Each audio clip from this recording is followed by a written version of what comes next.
మీ personal interviews మరియు వ్యాపార ప్రకటనల కొరకు ఈ నెంబర్ని సంప్రదించండి. నమస్తే, వెల్కమ్ టు మనం టీవీ. నేను మీ ప్రియాంకరం. ప్రస్తుతం లడ్డూ వివాదం ఈరోజు రాజకీయ విమర్శలు మాత్రమే కాదు, సినీ విమర్శలు కూడా ఎదుర్కొంటున్నాయి. మరి ఈ నేపథ్యంలో కొంతమంది దీన్ని ఖండిస్తున్నారు. అంటే చాలా మంది ఆ లడ్డూలో ఇలాంటి తప్పు జరిగి ఉండకపోవచ్చు అనుకుంటున్నవారు, కానీ ఇలా జరిగింది అని గాని ఒక హిందూ సాంప్రదాయాన్ని దెబ్బతీసే విధంగా ఇలా ఎలా ప్రవర్తిస్తారు అంటూ కూడా ప్రశ్నించే వాళ్ళు తక్కువయ్యారు. మరి ప్రస్తుత సమాజాన్ని మనం ఎలా అర్థం చేసుకోవాలి, అక్కడ జరిగిన తప్పుని మనం ఎలా చూడాలి, అసలు తప్పు జరిగిందా లేదా, ఇలాంటి విషయాల్ని మనతో డిస్కస్ చేయడానికి ఈ రోజు మనతో పాటు స్టూడియోలో ఉన్నారు ఆస్ట్రాలజిస్ట్ అండ్ ప్రముఖ ఆధ్యాత్మికవేత్త జయశంకర్ సిస్లా గారు. వారితో మాట్లాడి మరిన్ని విషయాలు తెలుసుకుందాం. నమస్కారం గురువు గారు. థ్యాంక్ యూ గురుగారు. గురుగారు, ఈరోజు తిరుమల దేవస్థానం అంటే కలియుగ దైవం, ఇటు తెలుగు వారే కాదు దేశ విదేశాల నుండి కూడా ఆయన్ని చూడడం కోసం భక్తులు వస్తూ ఉంటారు. అలాంటి పవిత్రమైన దేవస్థానంలో ఎంతో పవిత్రంగా చూసుకునే లడ్డూ ప్రసాదం వివాదం ఈరోజు అందరినీ కూడా కలిసి వేస్తుంది. అసలు దీన్ని మనం ఎలా చూడాలంటే ఎంతో మహాప్రసాదంగా భావించే చాలా ఇదిగా చూసుకుంటారు ఆ లడ్డుని. మరి అందులో చేప నూనె ఇవన్నీ వాడటం అంటే ఇది ఎలా చూడాలంటారు? అసలు ఇది నీచమైన హేయమైన చర్య. నిజంగా జరిగిందో లేదో తెలియదు, కానీ ఇలాంటి దౌర్భాగ్యపు సందర్భం మనం బతుకున్న కాలంలో రావడం అనేది ఒక శోచనీయమైన అంశం. మీరు అన్నట్టుగా హిందూ భక్తులు దేశ విదేశాల్లో ఉన్న వాళ్ళు దర్శించుకుంటారు. ఇక్కడ చిన్న సవరణ, కేవలం మనుషులే కాదు, దేవతలు, యక్ష, కింద గంధర్వులు కూడా ప్రతిరోజు స్వామిని దర్శించుకుంటారు. మీరు అన్నమయ్య కీర్తన వినే ఉంటారు, బ్రహ్మ కడిగిన పాదం అని.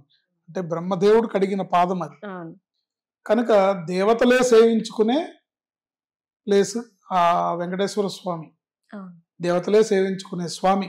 అర్థమైందండి?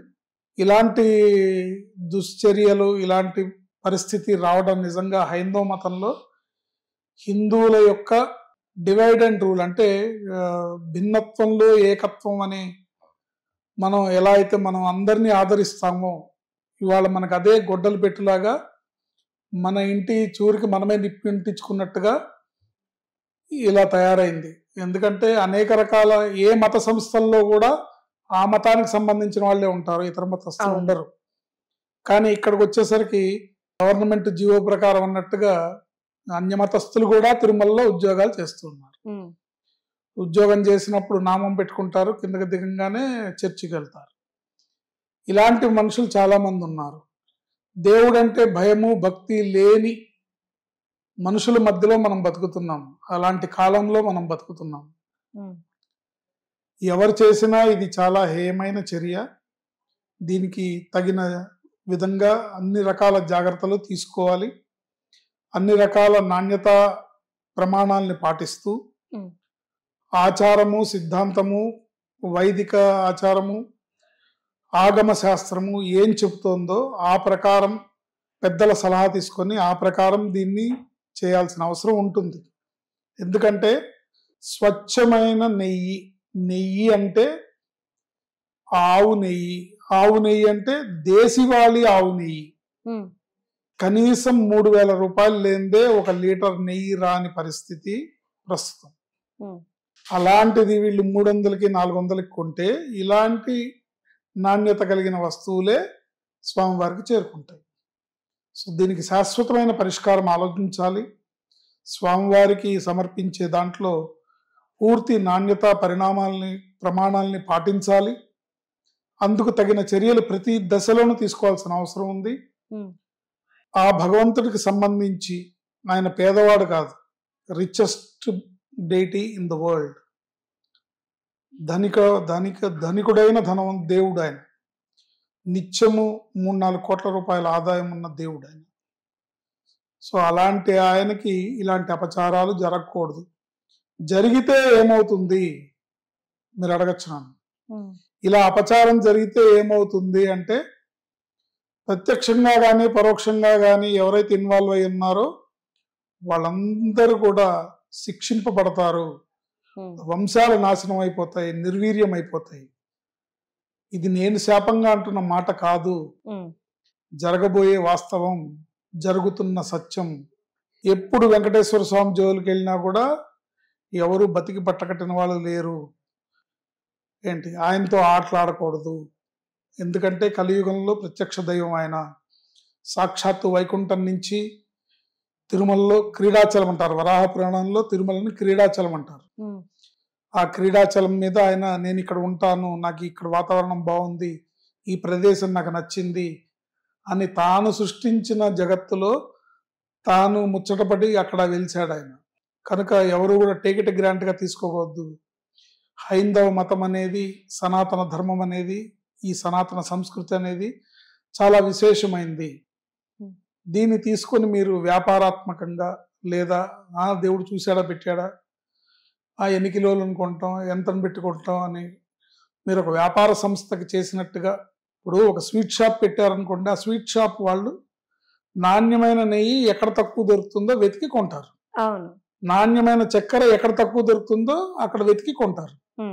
నాణ్యమైన మైదా పిండి, గోధుమ పిండి, శనగపిండి ఎక్కడ చౌకగా ఉంటాయో ఎట్ ద సేమ్ టైం వాళ్ళ షాప్ పేరు పోకూడదు కాబట్టి నాణ్యమైనది ప్లస్ వాళ్ళు అనుకున్న కాస్ట్లో రావాలి. అలా అందరికంటే ఉన్న వాళ్ళందరిలో ఎవరు తక్కువకి సప్లై చేస్తున్నారని ఒక వ్యాపార సంస్థ చేయొచ్చు.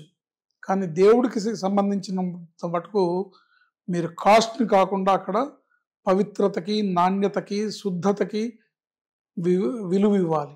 విలువిచ్చి దాని ప్రకారం చేయాలి. ఎందుకంటే కోట్లాది మంది హిందువుల మనోభావాలు దెబ్బతినేలా, వాళ్ళ మనసులు గాయపడేలా, వాళ్ళు దుఃఖపడేలా తిరుమల అంటే ఒక సెంటిమెంట్. సంవత్సరానికి ఒక్కసారన్నా స్వామిని దర్శించుకుంటే, ఎన్నో వ్యయ ప్రయాసలకు వచ్చి స్వామిని దర్శించుకొని క్షణమాత్రపు ఆయన దర్శనం, ఆయన దర్శనం ఎంతసేపు దొరుకుతుంది? క్షణమాత్రపు దర్శనంతో సంవత్సరం పాటు ఊరటను పొందే భక్తుల సెంటిమెంట్ అది. దీన్ని పట్టుకొని ఒక అపచారం జరిగిందని బయటకు వెలుగులోకి వస్తే దాన్ని పట్టుకొని మీరు కామెడీలు చేయటము లేదా దాన్ని రాజకీయం చేయటము. పవన్ కళ్యాణ్ గారు మాట్లాడినంత మాత్రాన దాన్ని రాజకీయం చేస్తారా మీరు? పవన్ కళ్యాణ్ గారు ఒక సనాతన ధర్మాన్ని పాటించే, సనాతన ధర్మాన్ని రక్షించే ఒక హిందువుగా ఆయన మాట్లాడుతున్నారు. ఆయన జనసేన పార్టీ నాయకుడిగా మాట్లాడట్లా. ఒక పార్టీ అధికారంలో ఉంది కాబట్టి మాట్లాడాలి, అధికారంలో లేకపోయినా కూడా ఇలాగ మాట్లాడేవాడు ఆయన. మనసు గాయపడింది, దుఃఖపడింది, గాయమైంది. దీనికి ఆయన తనంతట తానుగా ప్రాయశ్చిత్త దీక్ష చేస్తున్నారు. ఎందుకు? మానవాళి వల్ల తప్పు జరిగింది దైవానికి. అది ఎవరు ఏ పార్టీ వాళ్ళని అనలేదు ఆయన. మీ పార్టీ వాళ్ళు చేశారని అనట్లేదు. ఎవరైనా సరే చెయ్యొద్దు అంటున్నాడు, చేస్తే ఒప్పుకోమంటున్నాడు, ప్రాయశ్చిత్తం చేసుకోమంటున్నాడు, భగవంతుని వేడుకోండి అంటున్నాడు. అంతే తప్ప మీరు నేరం చేశారు, మీరు నేరస్తులు అనే తర్వాత పాయింట్ అది. అపరాధం జరిగింది, ఇట్లా జరగకూడదు అంటున్నాడు. దీనికి దౌర్భాగ్యం ఏంటంటే మన హిందువుల్లో కూడా గళం, ఆయనతో పాటు గళాన్ని కలిపే వాళ్లే కరువు అయ్యారు. ఈ రోజు ఇక్కడే ఒక ప్రశ్న ఉత్పన్నమవుతుంది. అంటే కోట్లాది మంది హిందువులు ఉన్నారు, మరి ఇంతమంది హిందువులో పవన్ కళ్యాణ్ గారి తరపున మాట్లాడడానికి ఎవరు లేరా? అంటే ఆయన చెప్తున్న మాటలను ఏకీభవించడానికి గాని, ఎందుకంటే ఒక్కరు కూడా ఇంత జరుగుతుంటే మాకెందుకులే అన్న వాళ్ళనే చూస్తున్నాము, ఎవరు రావట్లేదు. అదే ఇతర మతాలను చూసుకోండి, ఎడారి మతాన్ని, అన్య మతస్థులను చూసుకోండి, ఒక్కరికి ఏదైనా సరే మేమున్నామంటూ వారికి అండగా నిలబడుతూ ఉంటారే. వాళ్ళకి తప్పు జరిగితే, వారికి అన్యాయం జరిగితే వాళ్ళు వస్తారు ముందుకి న్యాయం కోసం. ఎందుకు హిందువులు ఈ రోజు వెనకడుగు వేస్తున్నారు? ఎందుకు వారి గళాన్ని వినిపించట్లేదు? దీని వెనక కారణం ఏదై ఉండొచ్చు? అదేనండి, ఎవరికి వాళ్ళకి ఇది కేవలం హిందూ మతంలో ఉన్న దౌర్భాగ్యం. ఇది వేరే ఏ మతంలో లేదు. కేవలం హిందూ మతంలోనే రాజకీయాలు కానివ్వండి, వ్యాపారాలు కానివ్వండి, ఏదైనా సరే రాజకీయంగా చూస్తే ఓటు బ్యాంక్ రాజకీయాలు. అంటే తాను హిందూ అయినప్పటికీ నేను హిందువునని చెప్పుకోవడానికి నామోషి, నేను హిందువుని అని గర్వంగా చెప్తే ముస్లిమ్స్ ఓట్స్ పడవేమో, క్రిస్టియన్స్ ఓట్స్ పడవేమో అనే భయం. ఓట్లు పడవేమో అనే భయం ఉంది, కానీ దేవుడు అంటే భయం లేదు వీళ్ళకి. కానీ మీరు భయపడాల్సింది వీటికి కాదు, దేవుడికి భయపడాలి. తప్పు చేయాలంటే భయపడాలి, భగవంతుడికి భయపడాలి, ప్రకృతికి భయపడాలి. ప్రకృతి స్వరూపుడు, కాలస్వరూపుడు భగవంతుడు, పంచభూతాత్మకుడు, ఆయనకి భయపడాలి. తప్పు చేస్తే అది ఆ శిక్ష ఓన్లీ మీకే కాదు, మీ కుటుంబానికి, మీ సమాజానికి మొత్తానికి పడుతుంది. ఇప్పుడు భగవంతుడి కోపం వస్తే ప్రకృతి వైపరీత్యాలు జరుగుతాయి. మొన్న వరదలు వచ్చినాయి, ఎంతమంది ఎఫెక్ట్ అయ్యారు? దీని మీద చాలా మంది మీమ్స్ కూడా వేశారు కదా. విజయవాడలో వాస్తు చూసినోడి ఇల్లు మునిగిపోయింది, వాస్తు చెప్పినోడి ఇల్లు మునిగిపోయింది, వాస్తు చూపించుకున్నోడి ఇల్లు మునిగిపోయింది అని చెప్పారు కదా. భగవంతుడికి గాని ప్రకృతికి గాని కోపం వస్తే, జరగకూడని అపచారాలు జరిగితే, జరగకూడని తప్పిదాలు జరిగితే ప్రకృతి ప్రకోపిస్తుంది, విలయ తాండవం సృష్టిస్తుంది, దాంట్లో మానవ జాతి కొట్టుకుపోతుంది. అందుకని 10 మంది బాగుండాలి, సస్యశ్యామలంగా ఉండాలి, దేశం సుభిక్షంగా ఉండాలి, రాష్ట్రం సుభిక్షంగా ఉండాలి, మనం అంతా సుభిక్షంగా ఉండాలంటే ఇలాంటి అపచారాలు జరగకూడదు. మిమ్మల్ని వచ్చి వెంకటేశ్వర స్వామిని నమ్మమని మేము చెప్పట్లా, మిమ్మల్ని వచ్చి వెంకటేశ్వర స్వామి ప్రసాదాన్ని కళ్ళగద్దుకొని తినమని మేము చెప్పట్లా. అధికారంలో ఉండి కూడా ప్రసాదం ఇస్తే పక్కన పెట్టిన వాళ్ళని మనం గతంలో చాలా మందిని చూసాము. నువ్వు తింటే ఎంత తినకపోతే ఎంత, బట్ మా మనోభావాలు దెబ్బతింటున్నాయి. మాకు ఆ పవిత్రమైన ప్రసాదం అది, మేము చాలా పవిత్రంగా చూసుకుంటాము. మీరు దీంట్లో ఏదన్నా మీరు మాట్లాడితే అది మీ తప్పు అవుతుంది. ఇందులో ఈ విషయంలో మాట్లాడే వాళ్ళందరూ కూడా ప్రత్యక్షంగా గాని పరోక్షంగా గాని మీ ప్రమేయం ఉంటే మీరు మాట్లాడండి. పవన్ కళ్యాణ్ గారు కూడా అదే చెప్పారు, మీ ప్రమేయం ఉంటే మీరు సరిదిద్దుకోండి, లేకపోతే కామ్గా కూర్చోండి, లేకపోతే అది చెప్పుకోలేకపోతే ప్రాయశ్చిత్తం చేసుకోండి. కానీ ఎదురుదాడిలాగా దీన్ని రాజకీయం చేసి, దీన్ని వివాదం చేసి, దీన్ని ఇంకో రకంగా మత కల్లోలాలు సృష్టిద్దామని మీరు కనుక ప్రయత్నాలు చేస్తే చాలా తీవ్రమైన పరిణామాలను మీరు చూడాల్సి వస్తుంది భగవంతుడి యొక్క కోపానికి. ఇందులో ఇవాళ సినిమా నటుడు ఆయన ప్రకాష్ రాజు గారు ఒక బాంబు బొమ్మేసి ట్వీట్ చేశారు. ఆయన ఇది ఏ క్షణానైనా పేలుతుంది అని. లడ్డూనే బాంబు రూపంలో చూపించారు. అంటే లడ్డు మనం తీసుకునేటప్పుడు కూడా కాలుకున్న చెప్పుల్ని విడుస్తాం మనం. ఆయన ఉద్దేశం ఏంటంటే ఈ లడ్డూని ఆసరాగా, ఈ వివాదాన్ని ఆసరాగా చేసుకుని రాజకీయం చేస్తున్నారని అనుకుంటున్నాడు ఆయన. మీకు దాని విలువ తెలియకపోవచ్చు ప్రకాష్ రాజు గారు, మీకు దాని విలువ తెలియకపోవచ్చు, మీకు ఆ భగవంతుడి యొక్క విలువ లేకపోవచ్చు, మీరు నమ్మిన సిద్ధాంతమే మీకు గొప్పవచ్చు. కానీ మిమ్మల్ని కోట్లాది మంది ఆరాధించే హిందువుల అభిమానులు మీకున్నారు. మీ నటనని ఇష్టపడేవాళ్ళు, మీ యాక్టింగ్ ని ఇష్టపడేవాళ్ళు. మీరు గనక పిచ్చి పిచ్చి ట్వీట్లు చేస్తే వాళ్ళందరిలో మీరు విరోధం అయిపోతారు. వాళ్ళందరి మనసుల్లో మీరు విషం చిమ్మినట్టు అవుతుంది, మీరు వాళ్ళ మనసుల్ని గాయపరిచినట్టు అవుతుంది, మిమ్మల్ని అభిమానించే వాళ్ళ మనసులు గాయపరిచినట్టు అవుతుంది. అందుకని మీకు సంబంధం లేని విషయంలో మీరు వేలు పెట్టకండి. మీకు సంబంధం ఉంటే పవన్ కళ్యాణ్ గారికి సపోర్ట్ చేయండి. ఒక సినిమా మనిషిగా పవన్ కళ్యాణ్ గారి నీతి నిజాయితీ తెలిసిన మనిషిగా మీరు సపోర్ట్ చేస్తే పవన్ కళ్యాణ్ గారికి సపోర్ట్ చేయండి. అంతేగాని మీకు సంబంధం లేని విషయంలో మీరేదో పవన్ కళ్యాణ్కి నీతులు చెప్పాలని చూడొద్దు. మీకన్నా రాజకీయంగా, ప్రజల మనిషిగా, నిస్వార్థంగా చాలా ఉన్నతమైన స్థానంలో ఉన్నాడు. మీకన్నా 1000 మెట్లు పైన ఉన్నాడు ఆయన.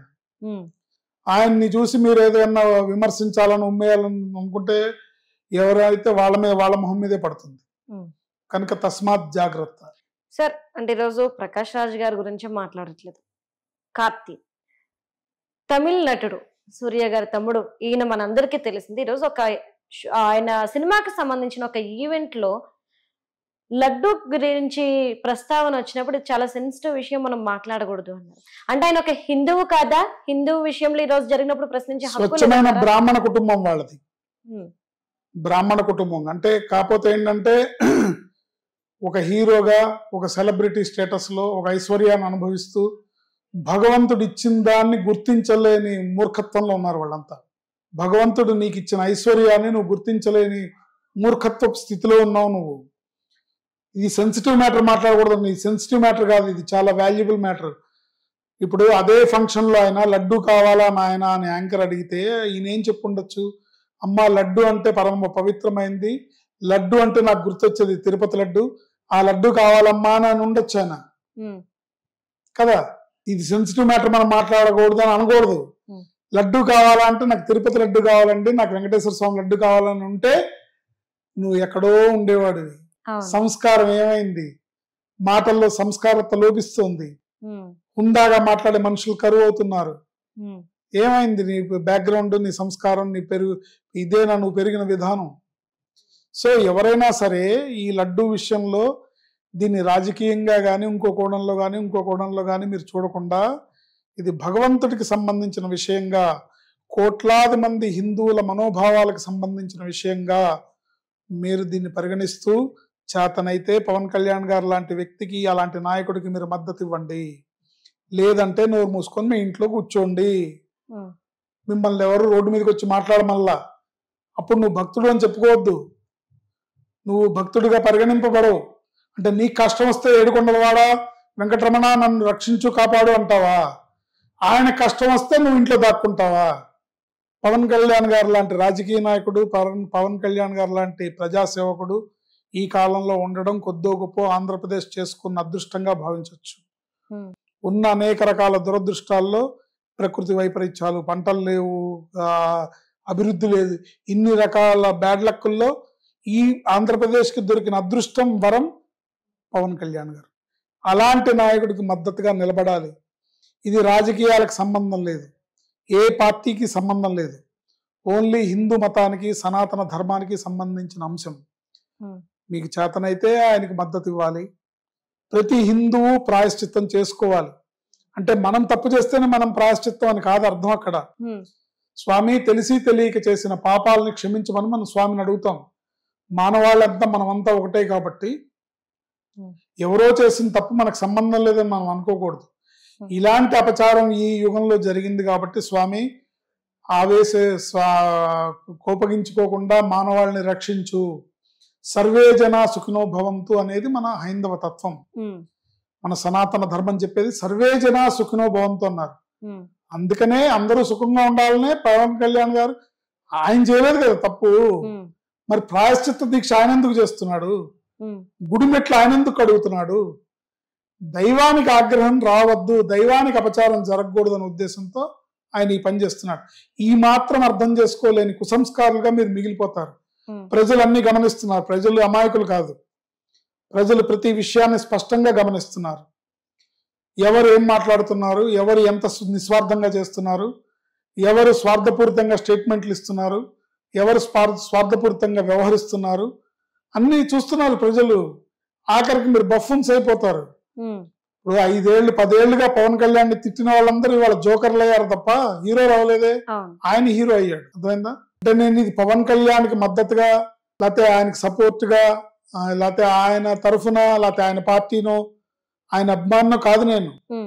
కానీ ఆయన చేస్తున్న పనులకు ముచ్చటపడి మాట్లాడుతున్న మాటలు, ఇలాంటి ఒక హిందువుగా ఇలాంటి వ్యక్తి కదా ప్రజలకు కావాలి, ఇలాంటి వ్యక్తి కదా రాజకీయాలకు కావాలి, ఇలాంటి వ్యక్తి కదా సమాజానికి అవసరం. ఎందుకంటే ఆయన్ని ఆరాధించి అభిమానించే కోట్లాది మంది అభిమానులు, ఆయన కరెక్ట్ గా ఉంటే వాళ్ళందరూ కరెక్ట్ గా ఉంటారు, వాళ్ళందరూ సరైన దారిలో నడుస్తారు, వాళ్ళందరూ ఇదే బాటలో నడుస్తారు, ఆయన నడిచిన బాటలో నడుస్తారు. తద్వారా సమాజం బాగుంటుంది. లేదంటే ఒక తాగుబోతుల తిరుగుబోతుల మాదక ద్రవ్యాలకు అలవాటు పడిన సమాజం తయారవబోయే విపత్కర పరిస్థితుల నుంచి వాళ్ళ పవన్ కళ్యాణ్ లాంటి వ్యక్తి వచ్చి సమాజాన్ని రక్షించాడు. నిజంగా చెప్పాలంటే ఒక విధంగా భగవంతుడు కనికరంతో, ప్రజల మీద కనికరంతో ఆయన్ని పంపించాడా అనిపిస్తుంది. సార్, అంటే ఈరోజు చంద్రబాబు నాయుడు గారు కూడా శాంతి హోమం నిర్వహించారు తిరుమల తిరుపతి దేవస్థానంలో. అంటే ఈ శాంతి హోమంతో ఏదైతే అపచారం జరిగిందో, ఏదైతే ఘోరం జరిగిందో ఆ కొండ పైన, ఇప్పుడు ఈ శాంతి హోమంతో ఆ శ్రీనివాసుడు శాంతిస్తారు అని అనుకోవచ్చా? అసలు శాంతి హోమం అనేది ఎందుకు చేస్తారు? దీనివల్ల లాభాలేంటి? అదేమ్మా, భగవంతుడు అపచారం జరిగింది కాబట్టి ఆయన ఆగ్రహించకుండా, ఆయన ఆగ్రహిస్తే మానవ జాతికి ముప్పు వాటిల్లుతుంది కాబట్టి ఈ శాంతి హోమాన్ని నిర్వహించారు. ఇది ఒక్కసారి చేస్తే సరిపోదు, ప్రతిరోజు చేసుకోవాల్సింది. ఇప్పుడు మనం ఇల్లు కడిగి శుభ్రం చేసి ముగ్గులు పెట్టుకుంటాం కదా, రోజు కడుక్కుంటాం కదా, రోజు ఇల్లు ఉడుస్తాం కదా, అట్లాగే ఇలాంటివి తరచుగా జరుగుతూ ఉండాలి. అప్పుడప్పుడు తెలిసి తెలియక జరుగుతుంటాయి. ఏదేమైనప్పటికీ ఇక్కడ ప్రధాన అంశం నెయ్యి అనేది ప్రధాన అంశం కాబట్టి ఇలాంటి విపత్కరమైన పరిస్థితి, ఇలాంటి దాష్టికమైన ముదనష్టపు పరిస్థితి మళ్ళీ రాకుండా ఉండాలంటే గో సంపదని వృద్ధి చేయాలి. తిరుపతి దేవస్థానం వారు భగవంతుడికి బోల్డని భూములు ఉన్నాయి, బోల్డంతా సంపద ఉంది. ఈ సంపదతోని మీరు గోశాలల్ని గోవుల్ని వృద్ధిపరిస్తే స్వచ్ఛమైన నెయ్యి ఆయన ప్రొడ్యూస్ చేసిన నెయ్యి ఆయనకే వినియోగించవచ్చు. అప్పుడు ఇలాంటి ఇబ్బందులు రావు. గో సంపదను వృద్ధిపరచాలి. దేశీవాళి ఆవు నెయ్యి, దేశీవాళి ఆవుల్ని పెంచి పోషించాలి. గోబ్రాహ్మణేభ్య శుభం భవతు నిత్యం అంటారు. గోవులు బ్రాహ్మలు వేదం ఎక్కడ సదా రక్షింపబడుతూ ఉంటే అక్కడ భగవంతుడు ప్రసన్నంగా ఉంటాడు, సస్యశ్యామలంగా ఉంటుంది, దేశం సుభిక్షంగా ఉంటుంది అని మన వేదంలో చెప్పబడింది.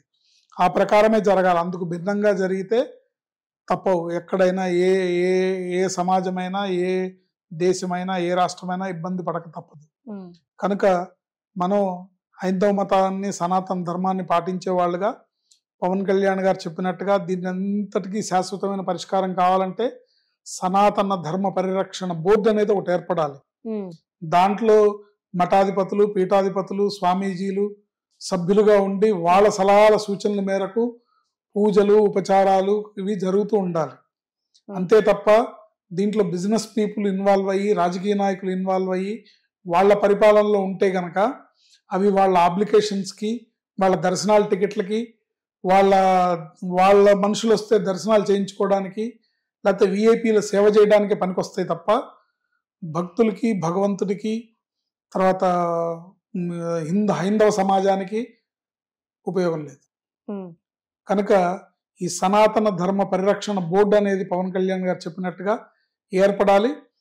ప్రతి స్థాయిలోనూ ప్రక్షాళన జరగాలి. టీటీడీలో అన్యమతస్థులు ఉద్యోగులుగా ఉన్నారు, వాళ్ళందరూ తొలగి. ఎందుకంటే అన్యమతస్థులు అంటే మన మనుషులు కాదని కదా, మనం వాళ్ళని గౌరవం వాళ్ళని తప్పు పట్టట్లా, వాళ్ళ ఉద్యోగం వాళ్ళు చేస్తున్నారు కాదనట్లా. కానీ అక్కడ భయము భక్తి లేకపోతే జరిగే పరిణామాలు ఇలాగే ఉంటాయి.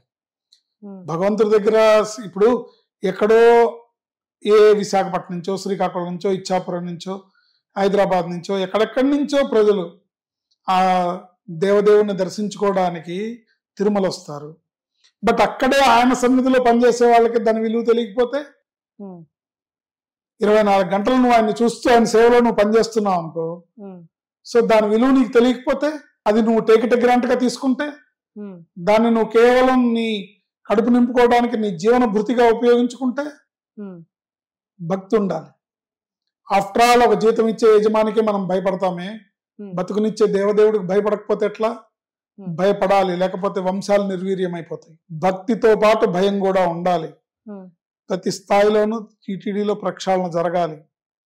దీనికి సనాతన ధర్మాన్ని పాటించే వాళ్ళు సనాతన ధర్మాన్ని సూచించి మనని సరైన గైడ్ లైన్స్ లో నడిపేవాళ్ళు, అక్కడ కావాల్సిన ఆగమ శాస్త్రం ప్రకారం ఉపచారాలు ఇలాంటి చేసేవాళ్ళు, ఇలాంటి బోర్డు అనేది ఒక్క టీటీడీకే కాదు ప్రతి దేవాలయానికి కావాలి, దేశం మొత్తం కావాలి.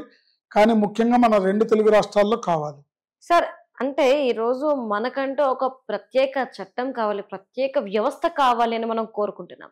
అయితే ఇక్కడ ఒక చిన్న సందేహం సార్. ఇప్పుడు అన్యమతస్తుల్ని మనం తీసుకుంటే గనక చర్చ్ ఎవరి చేతుల్లో ఉంటుంది? Father, pastor. అదే మనం మసీద్ తీసుకుంటే గనక అది ఆ మత పెద్దల ఆధీనంలో ఉంటుంది. కానీ మనం హిందూ దేవాలయాల్ని తీసుకుంటే కనుక ఈ హిందూ దేవాలయాలు గవర్నమెంట్ చేతిలో ఉంటాయి. అంటే ఇక్కడ సంపద దగ్గర ప్రతి ఒక్కటి కూడా ఇక్కడ పాలన ఒక క్రతువు జరగాలన్నా గానీ గవర్నమెంట్ పర్మిషన్ ఉండాలి. అంటే ఈ రోజు హిందూ దేవాలయాల్లో ఏవైతే మనం ఇన్సిడెంట్స్ చూస్తున్నామో, అన్యమత ప్రచారాలు కావచ్చు, ఇతర ఇన్సిడెంట్స్ కావచ్చు, ఈ రోజు లడ్డు వివాదం కావచ్చు, ఇవన్నీ కూడాను కేవలం మనకంటూ ప్రత్యేకత లేకపోవడం వల్ల, అంటే మన దేవాలయాలు మన చేతుల్లో లేకపోవడం వల్ల, గవర్నమెంట్ చేతుల్లోకి వెళ్ళడం వల్ల ఈ రోజు ఈ పరిస్థితి ఏర్పడింది. అంటే రాజకీయ నాయకులు ఈ రోజు ఈ పరిస్థితికి దారి తీయడానికి కారణమయ్యిందంతా కూడా ఈ విధంగా అనుకోవచ్చా? అంతేనమ్మా. ఇప్పుడు ఏంటంటే మనది సనాతన ధర్మం. అసలు మన దేశంలోకి మొఘల్ చక్రవర్తులు ఎలా ప్రవేశించారు, మన దేశంలోకి ఎలా బ్రిటిష్ వాళ్ళు వచ్చారు, ఒక 500 ఏళ్ల క్రితమో 1000 ఏళ్ల క్రితమో ఆఫ్ఘనిస్తాన్ ఉందా, పాకిస్తాన్ ఉందా, ఇరాన్ ఉందా, ఇరాక్ ఉందా, అమెరికా ఉందా? ఏమీ లేదు, మొత్తం భారతదేశం. ప్రపంచం అంటే మానవలోకం అంటేనే భారతదేశం, హిందుస్థాన్ మన దేశమే.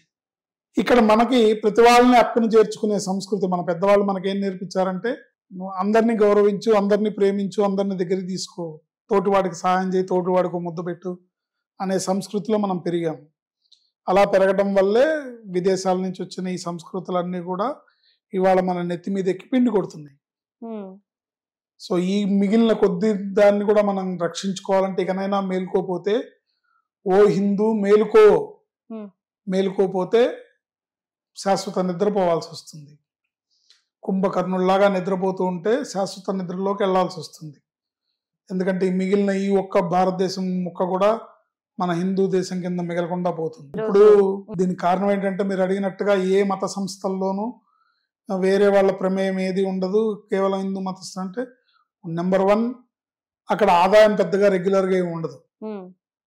సో ఆదాయం లేని చోట అక్కడ దుకాణం వీళ్ళు పెట్టలేరు. 2 అక్కడ దుకాణం పెట్టి వాళ్ళ మీద పెత్తనం చెలాయిస్తే ఓట్లు రావు.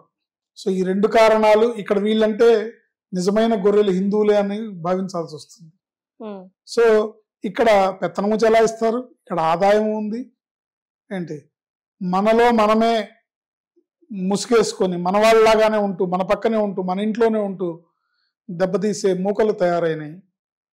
కనుక ఓ హిందూ మేలుకో, మేలుకోవాలి. సనాతన ధర్మాన్ని పాటించే వాళ్ళందరూ ఒక తాటి మీదకి రావాలి. పవన్ కళ్యాణ్ గారు లాంటి వ్యక్తులకి సపోర్ట్ ఇవ్వాలి. అలాంటి ముందుకొచ్చిన నాయకుడిని బతికించుకోవాలి. అలాంటి వ్యక్తికి సపోర్ట్ చేయాలి. ఆయన ఒక్కడైనా హిందూ, రాజకీయ నాయకుల్లో ఉన్న హిందూ ఆయన ఒక్కడైనా? మిగతా వాళ్ళు మాట్లాడరే? ఎందుకు మాట్లాడలేదు? ఓట్లు పడవేమో, మళ్ళీ పార్టీ టికెట్ రాదేమో అని భయం. అందుకని ఆయన ఒక్కడు ముందుకు వచ్చాడు. మిగతా వాళ్ళు కూడా రావాలి. ఇది పార్టీకి, లేకపోతే రాజకీయాలకి, లేకపోతే కులానికి, మతానికి సంబంధించింది కాదు. ఒక హైందవ ధర్మానికి సంబంధించిన సెంటిమెంట్ అంశం. ఈ విషయంలో ప్రతి వాళ్ళు ఎలర్ట్ అవ్వాలి. ప్రతి వాళ్ళు వాళ్ళ గళాన్ని వాళ్ళు వినిపించాలి. ఎందుకంటే మన ఇంట్లో ఒక తప్పిదం జరిగితే, ఇప్పుడు మీరు వెజిటేరియన్స్ అండి, మీ పక్కింటి ఆవిడ మీ అబ్బాయిని తీసుకెళ్లి ఎగ్గో లేకపోతే చికెనో పెట్టింది అనుకోండి, మీరు ఎంత రియాక్ట్ అవుతారు? ఊరుకోము కదా. లేదు మరి.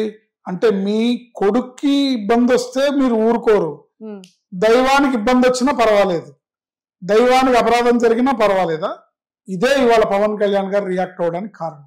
ఒకవేళ అపరాధం నా ఇంట్లో జరిగితే నేను ఎలా రియాక్ట్ అవుతానో, భగవంతుడికి జరిగిన అపచారానికి నేను రియాక్ట్ అవుతున్నాను అని చెప్తున్నాడు ఆయన.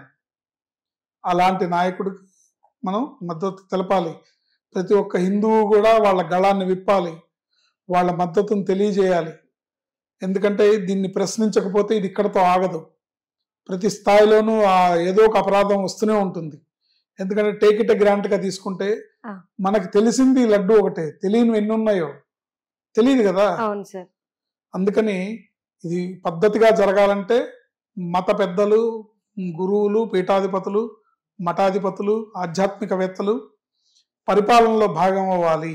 టీటీడీ అనేది, పాలనా యంత్రాంగం అనేది గవర్నమెంట్లో ఒక అంగం కాదు. ఇది గవర్నమెంట్కి సంబంధించిన విషయం కాదు. మీ అజమాయిషి, గవర్నమెంట్ అజమాయిషి ఉండాలి. ఎప్పుడు అది సవ్యంగా జరుగుతుందో లేదో చూసుకోవాల్సిన అజమాయిషి మీకు ఉండాలి తప్ప, మొత్తం మేనేజ్మెంట్ మీకే ఉండి మీరే చేసేసి, ఏ గవర్నమెంట్ వస్తే ఆ గవర్నమెంట్కి సంబంధించిన మనుషుల్ని చైర్మన్స్గా, టీటీడీ బోర్డు మెంబర్లుగా నియమించుకొని ఏమిటి అక్కడ మీరు చేసేది? భగవంతుడికి మీరు చేసే సేవేం లేదు. మీ పార్టీకి, విఐపీలకి, డబ్బు గల వాళ్ళకి ఎక్కడ వాళ్ళకి లోటు రాకుండా మీరు సేవ చేసుకుంటున్నారు, అంతే. సార్, ఇంతకు ముందు మీరు మేలుకో అంటే నాకు అంటే ఈ ఇన్సిడెంట్ అంతటినే చూస్తుంటే కనుక ఒక విషయం అనిపిస్తుంది. అంటే హైందవుల మీద ఏవైతే దాడులు జరుగుతున్నాయో, ఏవైతే తప్పిదాలు జరుగుతున్నాయో, వీటన్నిటి నుండి ఇప్పటికైనా మీరు మేలుకోండి అని ఆ కలియుగ దైవం వెంకటేశ్వర స్వామి ఈరోజు ఈ ఇష్యూని బయట పెట్టారు అనుకోవచ్చా? ఇక్కడి నుండైనా ప్రతి హైందవుడు కూడా మేలుకొని తన గళం వినిపించాలి, తన సంస్కృతి సాంప్రదాయాల్ని కాపాడుకోవడం కోసం తన ముందడుగు వెయ్యాలి అనడానికి సంకేతంగానే ఈరోజు మేలుకొలపడం కోసమే వెంకటేశ్వర స్వామి ఈ వివాదాన్ని బయట పెట్టారనుకోవచ్చా? ఖచ్చితంగా, ఖచ్చితంగా అనుకోవచ్చు. ఖచ్చితంగా అంతే. ఎందుకంటే జనరల్ గా పవన్ కళ్యాణ్ గారు కూడా అన్నిటిని గౌరవించి, అన్ని మతాలని గౌరవించి, ఎవరిని నొప్పించకుండా ముందుకు వెళ్లే వ్యక్తి ఆయన కూడా. కానీ ఇవాళ ఆయన అంత సీరియస్ గా తీసుకోవడంలో దైవ సంకల్పం ఉందని మనం భావించవచ్చు. ఆయన అంత సీరియస్ గా తీసుకొని దీని మీద అంత సీరియస్ గా రియాక్ట్ అవ్వడం, ఎందుకంటే ఇవి నానాటికి పెరిగిపోతున్నాయి. ఇవాళ మీరు చూస్తే ఒక అడ్వకేట్ గారు పొన్నవోలు సుధాకర్ రెడ్డి గారని, ఆయన పంది కొవ్వు చాలా కాస్ట్, దాన్ని ఎలా కలుపుతాం లడ్డూలో, 400-500 రూపాయలు, పంది కొవ్వు 1500 రూపాయలు, దాన్ని ఎట్లా కలుపుతారు, ఇత్తడిలో బంగారం కలుపుతారు, ఎక్కడన్నా బంగారంలో కావాలంటే ఇత్తడి కలుపుతారు కానీ అనే నీచమైన హేయమైన కామెంట్స్ ఆయన చేయడం జరిగింది. మరి ఆయన హిందువా, హిందూ బంధువా, లేకపోతే రా బంధువా నాకైతే తెలియదు. చాలా తప్పు మాటలు. ఇలాంటి మాటలు మాట్లాడితే సార్ కుటుంబాలు, వంశాలు అంతరించిపోతాయి సార్. వెంకటేశ్వర స్వామితో పెట్టుకోవద్దు, దైవం జోలికి వెళ్ళకూడదు ఎప్పుడు కూడా. తెలిసి తెలియని అపరాధం, మీరు ఎవరినో కాపాడడానికి ఏదో మాట్లాడడానికి ఏదో నోటుకొచ్చినట్టు మాట్లాడకూడదు సార్. పరమ పవిత్రమైన ప్రసాదం అది. 1000 కోట్ల రూపాయల వాల్యూ ఉంటుంది సార్ ఆ లడ్డు. టీటీడీ 25 రూపాయలకి ఇస్తుందని 25 రూపాయల వాల్యూ కాదండి. పరమ పవిత్రమైన వెల అమూల్యం అది, దాని వెల అమూల్యం. సో ఇక్కడ రేట్ గురించి క్వశ్చన్ కాదు, పరిశుద్ధమైన వస్తువులతో అది తయారవ్వాలి, పరిశుద్ధమైన వస్తువులు అందులో వాడబడాలి, ప్యూర్ ఆవు నెయ్యిని వాడాలి. ప్యూర్ ఆవు నెయ్యి కొని వాడాలంటే పద్ధతి ప్రకారం, అంటే ఆవు నెయ్యిని ప్రాసెస్ చేసే విధానం 2 రకాలు. పాలని మరిగించి క్రీమ్ గా చేసే విధానం ఉంటుంది, అది తక్కువ పడుతుంది ఏంటి. మరో విధానం ఏంటంటే పాలని పెరుగుగా తోడుపెట్టిన పెరుగుని మజ్జిగ చేసి దాంట్లోంచి వెన్నపూసని, చిన్నప్పుడు మన ఇంట్లో అమ్మమ్మ నాయనమ్మ తీసేవాళ్ళు, ఆ వెన్నపూసని మరిగించగా వచ్చింది ప్యూర్ నెయ్యి. ఆ ప్రొసీజర్ లో తయారు చేయాలి. దానికి వెల అనేది డబ్బులతో వెల కట్టలేనిది. అక్కడ శ్రమ అనేది ఉంటుంది, భక్తి అనేది ఉంటుంది, దానికి ఒక ప్రొసీజర్ అనేది ఉంటుంది. మన ఆయుర్వేదంలో కానీ వేదంలో కానీ ఆజ్యము అంటారు నెయ్యిని. హోమంలో వేసేది నెయ్యి, ఆజ్యము, తినేదాన్ని నెయ్యి అంటాం. సో 2 కూడా ఆయుర్వేదంలో కానీ వేదంలో కానీ చెప్పింది నెయ్యి అంటే ఆవు నెయ్యి అని. కానీ గేదె నెయ్యిని, జెర్సీ ఆవు నెయ్యిని నెయ్యి అనరు. జెర్సీ ఆవు గోమాత కిందకి రాదు, జెర్సీ ఆవులు దిగుబడి ఎక్కువగా ఇస్తాయి పాలు అని చెప్పి పెంచుతున్నారు. ఇది విదేశీ బ్రీడ్, అది గోమాత కిందకి రాదు. అది గేదెలాగా అది కూడా ఒక యానిమల్, ఒక పశువు అంతే. గోమాత అంటే సర్వదేవమయే దేవి సర్వదేవ్యైరలంకృతే మాతర్మమాభిలషితం సఫలం కురునందిని. గోమాత అంటే మన స్వదేశీ జాతికి సంబంధించిన గోమాత. ఈ గోమాత మలము మూత్రంతో సహా పూజకు అర్హమైన పవిత్రమైన జంతువు, పవిత్రమైన గోమాత, పవిత్రమైన ప్రాణి. ఆ ప్రాణి ఇచ్చే పాలతోని తీసిన నెయ్యి స్వామివారికి వాడాలి. ఇక్కడ ఖరీదుతో సంబంధం లేదు. కనుక దీన్ని మీరు తెలిసి తెలియక మాట్లాడి అపచారాన్ని మూటకట్టుకోకండి, పాపాన్ని మూటకట్టుకోకండి. దీన్ని వివాదం చేయకుండా ప్రతి హిందువు ప్రశ్నించే తత్వంలో ఉండి మన దైవాన్ని, మన సనాతన ధర్మాన్ని మనం కాపాడుకోవాలి. ఎవరికి వాళ్ళది బాధ్యత. మన ఇంటికి మనమే బాధ్యత, మన ఇంటికి మనమే ఇంటి పెద్ద. కాబట్టి మన ఇంట్లో ఏం జరిగినా, మన పిల్లలు, మన భార్య పిల్లలకి ఏమి జరగకుండా చూసుకునే బాధ్యత మనదైనప్పుడు, మన దైవానికి కూడా ఏమి అవ్వకుండా చూసుకోవాల్సిన బాధ్యత, మన ధర్మాన్ని రక్షించుకోవాల్సిన బాధ్యత మనది. ధర్మో రక్షతి రక్షిత అంటే అర్థం ఏంటంటే, ధర్మం అంటే వేరే ఎక్కడో ఉండదు. ధర్మం అంటే నీ ధర్మం ఏంటి, ఒక కూతురుగా నీ ధర్మం ఏంటి, ఒక భార్యగా నీ ధర్మం ఏంటి, ఒక తల్లిగా నీ ధర్మం ఏంటి, ఒక చెల్లిగా నీ ధర్మం ఏంటి, ఒక సంఘజీవిగా నీ ధర్మం ఏంటి, అలాగే ఒక హైందవ మతాన్ని పూజించే ఒక భక్తురాలుగా నీ ధర్మం ఏంటి. ధర్మం అంటే అది. సో ధర్మో రక్షత రక్షిత అంటే మనం ధర్మంగా ఉంటే, మనం ధర్మ మార్గాన నడిస్తే అది మనని రక్షిస్తుంది. ఖచ్చితంగా పవన్ కళ్యాణ్ గారు ధర్మ మార్గంలో ఉన్నారు కాబట్టి ఆయన నాకు ఓట్లు పడతాయా లేదా, లేకపోతే ముస్లిం ఓట్స్ చీలిపోతాయా అని భయం లేకుండా ఆయన ముందుకొచ్చి మాట్లాడుతున్నారు. ఖచ్చితంగా వాళ్ళు కూడా ఆయన్నే సమర్థిస్తారు. మీరు అనుకుంటున్నారు ఓటు బ్యాంక్ రాజకీయాలు, ముస్లిం ఓట్స్ పడవు, క్రిస్టియన్ ఓట్స్ పడవు, వాళ్ళు కూడా ఆయన్నే సమర్థిస్తారు. ఎందుకంటే ఆయన మాట్లాడే దాంట్లో ధర్మం ఉంది. ఆయన వాళ్ళెవరిని తక్కువ చేయలేదు, వాళ్ళని ఎవరిని తోలనాడలేదు. కాబట్టి రాజకీయ నాయకులు, వ్యాపారవేత్తలు, irrespective of any caste, creed, అందరూ కూడా దీని మీద మాట్లాడి పవన్ కళ్యాణ్ గారికి మద్దతుగా నిలబడాల్సిన అవసరం ఉంది. సార్, చివరిగా ఒక ప్రశ్న. ఒకప్పుడు అప్పటి ఇరు తెలుగు రాష్ట్రాల, ఉమ్మడి తెలుగు రాష్ట్రాల సీఎంగా ఎవరైతే పనిచేశారో వైఎస్ రాజశేఖర రెడ్డి గారు, దివంగత, ఆయన కూడా ఆయన సీఎంగా ఉన్న టైంలో 7 కొండలు ఎందుకు వెంకటేశ్వర స్వామికి 3 సరిపోవా, మిగిలినవి ఇతర మతస్థులకి పంచుతాను అన్నారు. ఈ రోజు చూస్తే ఆయన కుమారుడు సీఎంగా ఉన్నప్పుడు ఈరోజు తిరుమల కొండపై ఇలాంటి ఘోరాన్ని చూసాం. ఎందుకు వీరు వెంకటేశ్వర స్వామితోనే పెట్టుకుంటున్నారు? ఎందుకు వెంకటేశ్వర స్వామినే టార్గెట్ చేసుకొని ఈ పనులన్నీ చేస్తున్నారు? ఆయన్ని టార్గెట్ చేసుకునేంత కెపాసిటీ ఎవరికి లేదమ్మా. అజ్ఞానంతో చేసే పనులు. అంటే దేవతలకి రాక్షసులకి యుద్ధం అనేది ఎప్పుడూ ఉంటుంది. దేవతలకి రాక్షసులకి ఎప్పుడూ యుద్ధం ఉంటుంది. రాక్షసులు దేవలోకం మాది అనే కదా కొట్లాడతారు. సో అంతిమంగా ఆ శ్రీహరి అవతరించే రాక్షస సంహారం చేస్తాడు. కనుక వాళ్ళు పాపం అజ్ఞానంతో చేసే పనులే తప్ప ఆయనతో పెట్టుకునే కెపాసిటీ, పవర్ హౌస్ అది. ఆయనతో పెట్టుకునే కెపాసిటీ వాళ్ళకే ఎలా ఉంటుంది? అణువులో ఆవగింజలో 60వ భాగం. అర్థమైందా? ఆ కెపాసిటీ ఎవరికీ లేదు. ఈ భూమండలం మీద ఒక కుటుంబానికి కాదు, ఆ కుటుంబానికి కాదు, ఏ కుటుంబానికి ఎవరికీ లేదు. ఆయన భగవంతుడు, సకల చరాచర జగత్తుని సృష్టించిన పరమాత్మ. కాబట్టి అజ్ఞానంతో, అంధత్వంతో కళ్ళు మూసుకుపోయి ఉన్న కొంచెం విజయాన్ని తన గొప్పతనంగా అనుకొని, ఉన్న కొంచెం సంపదని తానే గొప్ప అనుకొని, తానే సంపదనా పరుణ్ణని విరవిగి వాళ్ళు మాట్లాడుకునే మాటలు అవన్నీ. కనుక అవన్నీ లెక్కలోకి తీసుకోవాల్సిన అవసరం లేదు. వాళ్ళు పాపం అదే ప్రాయశ్చిత్త దీక్ష చేసుకోవాలి. వాళ్ళు కూడా ప్రాయశ్చిత్తం చేసుకొని భగవంతుడి దగ్గర మోకరిల్లి శరణ వేడుకో దేవుణ్ణి.